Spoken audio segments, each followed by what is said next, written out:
राम जी, अजय जी, कैसे हैं? जी, ठीक है।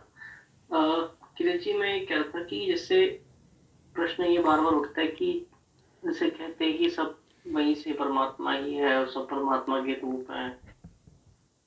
तो फिर ये मतलब फिर ये अलग-अलग रूपों में आना, खुद को बुलाना, फिर वही उस चीज़ मतलब ये सब फिर क्यों होता है? खेल है ना। इसका कोई रीज़न तो नहीं लगता इसके अकारण पीछे? है, खेल है। सीधा पूछो, हम बचपन में कुछ भी खेलते क्यों हैं? किस लिए खेलते हैं? आनंद के लिए।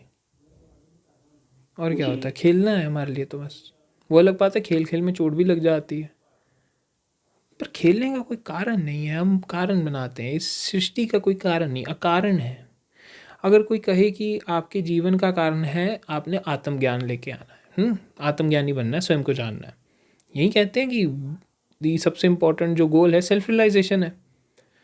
पर अगर जी, एग्जिस्टेंस ही ना हो, रचना ही ना की गई हो, हम में से कोई हो ही नहीं, वो गोल भी नहीं होगा। सृष्टि का खुद में कोई गोल नहीं है। खेल है, लीला है, चल रही है। चल रही है तो खेल रहे हैं। ऐसा नहीं कि हमें संसार में दुख ही मिलता है, खुशी भी होती है, सुख भी मिलता है, आनंद भी मिलता है। ये तो द्वैत की नगरी है। सुख दुख, अच्छा बुरा, सुबह रात, सब सब मिलता है हमें यहाँ।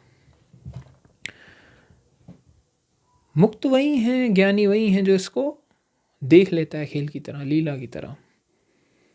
अगर नहीं देखे तो हम इस छोटी सी जो रचना है उसमें फंसे रहेंगे कुछ समय के लिए जो है। ऐसा ही है, चेतना का तो खेल चल रहा है। पहली बार सृष्टि नहीं बनी है, बहुत बार सृष्टि, ब्रह्मांड समाप्त हुआ, बार बार बना, फिर समाप्त होगा, फिर बन जाएगा। हमारे लिए समय कहाँ से शुरू हो रहा है? साइंटिस्ट कहते हैं कि 13-14 बिलियन ईयर्स पहले सृष्टि बनी। 1500 करोड़ साल पहले सृष्टि बनी। उससे पहले क्या था? कहते बिग बैंग हुई। उससे पहले थ्योरी आती है एक और कि जो बिग बैंग हटी वो पुरानी सृष्टि का अंत था, जहाँ से नई सृष्टि का संरचना हुई, उत्पत्ति हुई। कोई समय थोड़ी ना है। अगर आप एक दिन बिना आप से कहिए बिना घड़ी देखे चलते रहें, सूर्य चांद सबको देखते रहें, पहरों का विचार ना लेकर आए, बस देखते रहें सृष्टि को, संसार को, क्या चल रहा है, क्या चल रहा है, सब बिना सोचे, बिना काल के बारे में सोचे, समय के बारे में सोचे, मात्र देखेंगे भी ना, तो भी आपको अपने अकाल स्वरूप का पता लगना शुरू हो जाएगा। समय भी मानसिक है। हम ध्यान में होते हैं, बहुत गहरे ध्यान में, हमारे लिए समय नहीं होता। हम गहरी नींद में होते हैं, हमारे लिए तब भी समय नहीं होता है।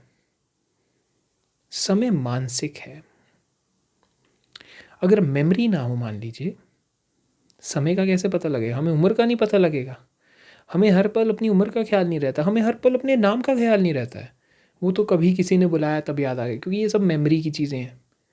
जैसे एक ड्राइव में कुछ डाल दिया जाता, पेन ड्राइव में डाल दिया, हार्ड ड्राइव में डाल दिया, एक्सट्रैक्ट किया जा सकता है, बाद में निकाला जा सकता है। ऐसे ही नाम है, समय है, उम्र है, सारी चीज़ें हैं, निकाल दी सकती हैं, सारी मेमोरी निकाल दी सकती है। लेकिन वो मूल तत्व, परमेश्वर स्वरूप जो हर पल सब कुछ जान रहा है, वो थोड़ी ना निकाल पाओगे। इसलिए बुद्धि भी मिटा दोगे तो भी स्वयं को तो याद ही रखेगा वो। एक चीज़ बहुत सेल्फ रियलाइजेशन के बाद घटती है कि you just know what you are, every time, every moment. आप चाहकर भी नहीं भूल सकते। आप कोशिश भी करें ना, मैं ये नहीं हूँ, मतलब शब्दों की भी आवश्यकता नहीं है। ये नहीं कह रहा कि जब आप हो तो आप कहेंगे मैं ब्रह्म हूँ, मैं ब्रह्म हूँ, सत्य स्वरूप हूँ, ऐसा कुछ नहीं। You are just aware that you are what you are. You are aware that you are everything. अब मैं अगर ये ना भी पढ़ूँ तो भी मुझे पता ही है मैं ही हूँ सब। मैं ही परमेश्वर स्वरूप हूँ, सब परमात्मा ही है, सब जानता ही हूँ। चाहे उपनिषद पढ़ें, गीता पढ़ें, शिव सूत्र पढ़ें, कुछ भी पढ़ें ना पढ़ें, चाहे मैं बोलूँ ना बोलूँ, समझ भी उसी से, ज्ञान भी उसी से, शब्द भी उसी से, इंद्रियां भी उसी से, इंद्रियों को जानने वाला, सब कुछ कराने वाला वो सब वही है।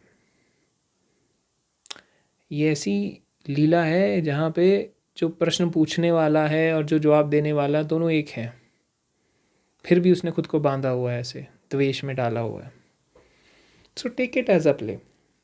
जीवन को लीला की तरह देखो, खेल की तमाशे की तरह या सपने की तरह।